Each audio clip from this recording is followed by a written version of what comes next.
आज हम बात करेंगे राइट ऑफ के बारे में। आप कभी अपना सिविल चेक करते हैं, अगर आपके 1.5-2 साल हो गए ईएमआई डिफॉल्ट हुए तो आप देखेंगे उसमें रिटर्न ऑफ, राइट ऑफ या विलफुल डिफॉल्टर लिखा पाता है।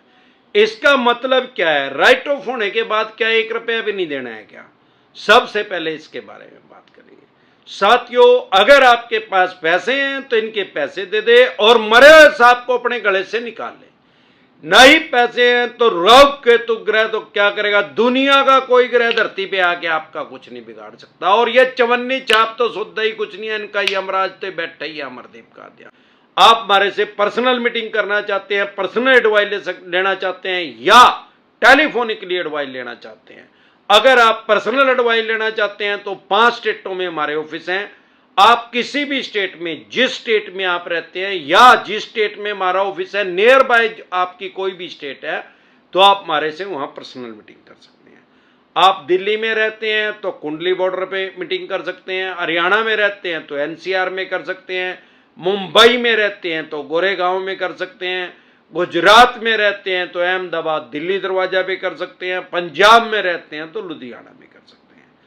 आप हमारे साथ जुड़ने हैं, क्या प्रोसेस है? आपकी स्क्रीन पे कमेंट बॉक्स के अंदर एक नंबर आया हुआ है 9306347314।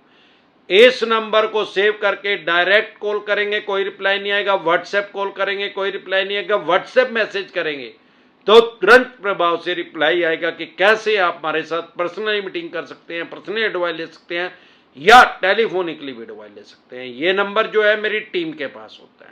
साथियों, सबसे पहले तो राइट ऑफ के बारे में जानेंगे। राइट ऑफ हमेशा 9 महीने के बाद होता है। 9 महीने से पहले कोई भी किसी भी तरह का लोन राइट ऑफ नहीं हो सकता। अब सवाल ये आता है कि डायरेक्ट क्या राइट ऑफ हो जाता है? उसका जवाब है नहीं। सबसे पहले कोई भी बैंक या एनबीएफसी कंपनी जब आपकी एक ईएमआई डिफॉल्ट होती है तो उसको डाल देते हैं SMA1, स्पेशल मेंशन अकाउंट 1। अगर आपकी 2 ईएमआई डिफॉल्ट हो जाती हैं तो डाल देते हैं उसको SMA2, स्पेशल मेंशन अकाउंट 2। अगर 3 ईएमआई डिफॉल्ट हो जाती हैं तो आपके लोन को डाल देते हैं NPA, नॉन परफॉर्मिंग एसेट। ऐसा पैसा जो बैंक या एनबीएफसी कंपनी को उसकी नजरों में अब फायदा नहीं दे रहा।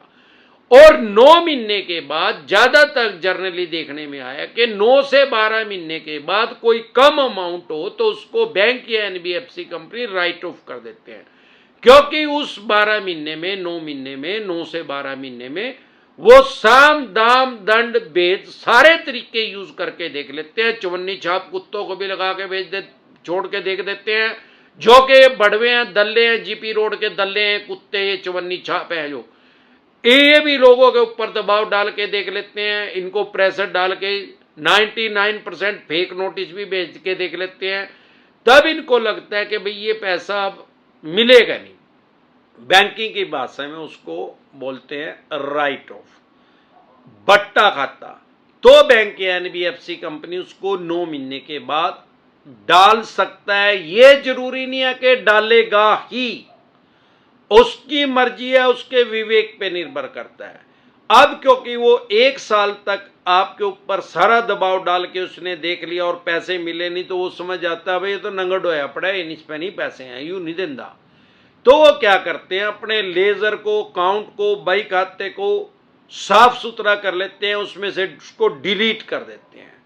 मतलब बैंकिंग की भाषा में इसको बट्टा खाता बोलते हैं। मतलब उसको अपने पोर्टफोलियो को क्लीन कर लेते हैं और ज्यादातर उस लोन को फिर जरूरी नहीं है कि अगले दिन ही उसको सेल कर देंगे।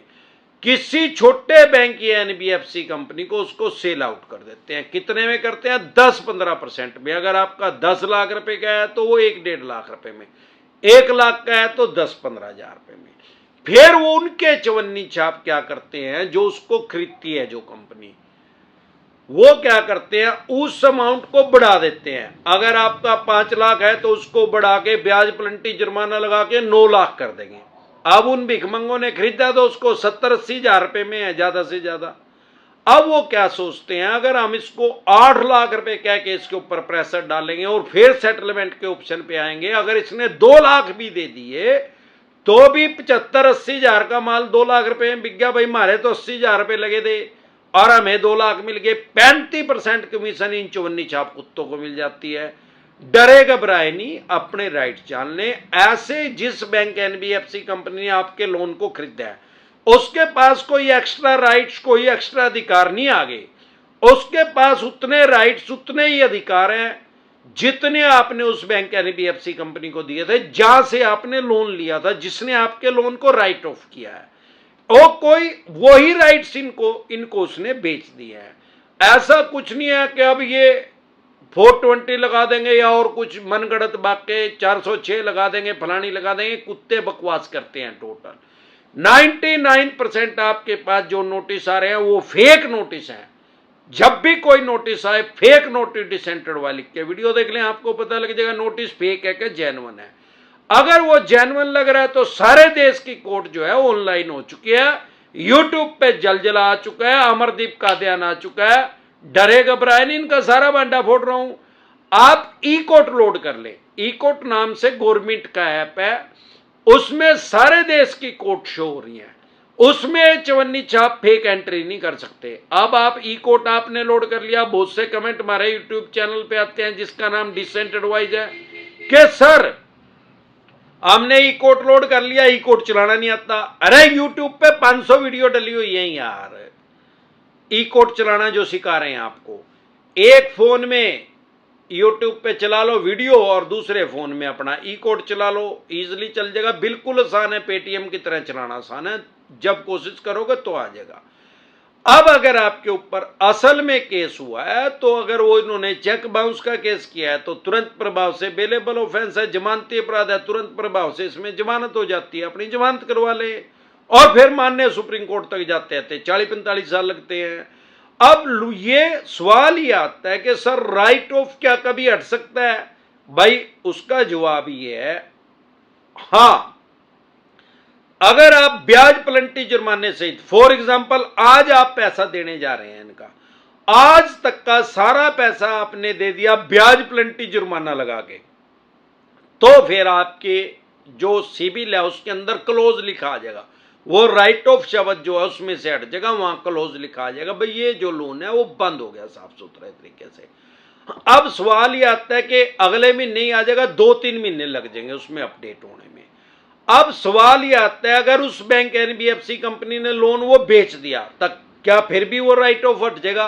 उसका जवाब है नहीं। अगर आपने जिस बैंक एनबीएफसी कंपनी से लोन लिया और उसने राइट ऑफ कर दिया और उसने वो लोन अभी बेचा नहीं, आगे सेल नहीं किया मार्केट में, आप उसका सारा पैसा ब्याज प्लंटी जुर्माने से ही दे देंगे तो वो उसको हटा देगा। लेकिन अगर आपने उस बैंक एनबीएफसी कंपनी ने किसी और छोटे बैंक एनबीएफसी कंपनी को बेच दिया और वो आपको ये कह रहे हैं कि आप इतने पैसे दे दो आपका राइट ऑफ हट जाएगा, भाई उसको सारे पैसे भी दे दोगे, ब्याज प्लंटी जुर्माना भी दे दोगे, तो भी राइट ऑफ वो हटा नहीं सकता। उसके पास राइट्स ही नहीं, अधिकार ही नहीं है, क्योंकि उस बैंक एनबीएफसी कंपनी ने तो 10-15% में उसको बेच दिया। 10 लाख का लोन 1.5 लाख में बेच दिया। अब अगर वो आपसे 5 लाख रुपए भी लेगा तो वो उस बैंक को तो देगा नहीं 3.5 लाख रुपए, उसने तो 1.5 लाख में खरीद रखा है वो।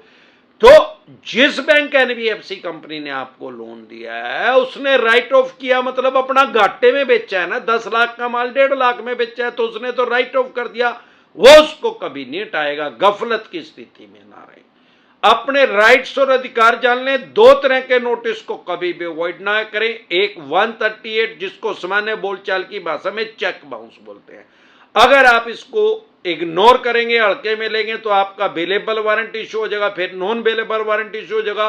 अगर फिर भी आप कोर्ट में नहीं जा रहे, आपको पीओ घोषित कर दिया जाएगा, मतलब कोर्ट की भाषा में उसको बोलते हैं बगोड़ा घोषित कर दिया जाएगा। एक कोर्ट की अवमानना में कंसिडर होगा।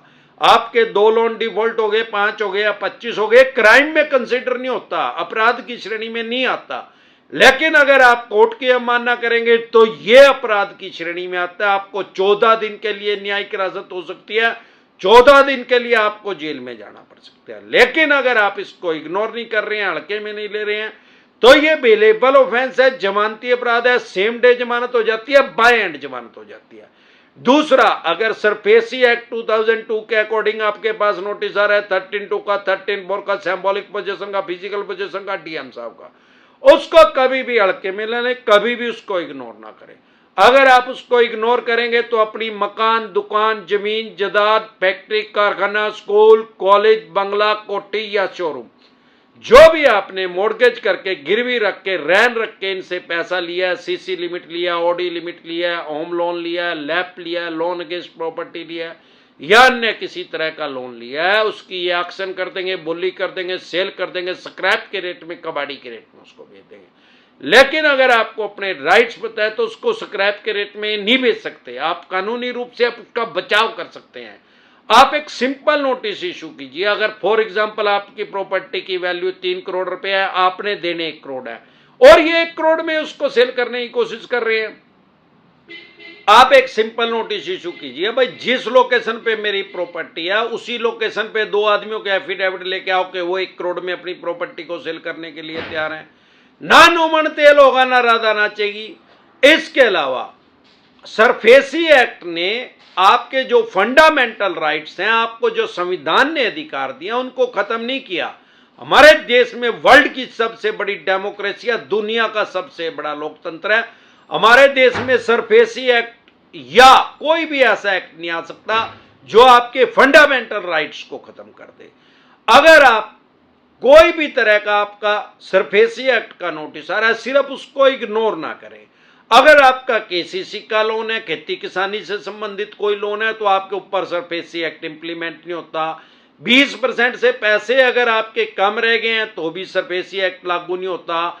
50% से ज्यादा पैसे आपके जा चुके हैं तो आप इनके खिलाफ डीआरटी में जा सकते हैं, ये भी कोर्ट का नाम है। इसके अलावा भी जब भी अगर आपकी 3 से ज्यादा ईएमआई डिफॉल्ट हो गए हैं तो सरफेसी एक्ट का नोटिस आ गया होगा। अगर 2 ईएमआई डिफॉल्ट हुई है तो 3 ईएमआई डिफॉल्ट होते ही आ जाएगा, आपकी प्रॉपर्टी की एक्शन करेंगे। अगर एक भी ईएमआई डिफॉल्ट नहीं हुई, आपको ऐसा लग रहा है कि फ्यूचर में मेरी ईएमआई डिफॉल्ट होगी, तो प्रिवेंशन बेटर देन क्योर, इलाज से हमेशा परहेज बेहतर है। तुरंत प्रभाव से एडवाइज लें। अगर आप हमारे साथ टेलीफोनिकली जुड़ना चाहते हैं या पर्सनल मीटिंग करना चाहते हैं, अगर आप पर्सनल मीटिंग करना चाहते हैं तो 5 स्टेटों में हमारे ऑफिस हैं। अगर आप दिल्ली से देख रहे हैं तो आप कुंडली बॉर्डर पे हमारे से मीटिंग कर सकते हैं, हरियाणा से देख रहे हैं तो एनसीआर में कर सकते हैं, मुंबई से देख रहे हैं तो गोरेगांव में कर सकते हैं, पंजाब से देख रहे हैं तो लुधियाना में कर सकते हैं, गुजरात से देख रहे हैं तो आप अहमदाबाद में दिल्ली दरवाजा पे हमारे से पर्सनल मीटिंग कर सकते हैं या टेलीफोनिकली भी एडवाइस ले सकते हैं। हमारे साथ पर्सनल मीटिंग करने का या टेलीफोनिकली एडवाइस लेने का क्या प्रोसेस है, आपकी स्क्रीन पे कमेंट बॉक्स के अंदर एक नंबर आया हुआ है 9306347314। इस नंबर को सेव करके डायरेक्ट कॉल करेंगे, कोई रिप्लाई नहीं आएगा। व्हाट्सएप कॉल करेंगे, कोई रिप्लाई नहीं आएगा। व्हाट्सएप मैसेज करेंगे तो तुरंत प्रभाव से रिप्लाई आएगा कि कैसे आप हमारे साथ टेलीफोनिकली जुड़ सकते हैं या पर्सनल मीटिंग कर सकते हैं। एक बार जोर से मिलकर नारा लगाएंगे, बहुत गंजे टकले, जय ससुराल वालों की।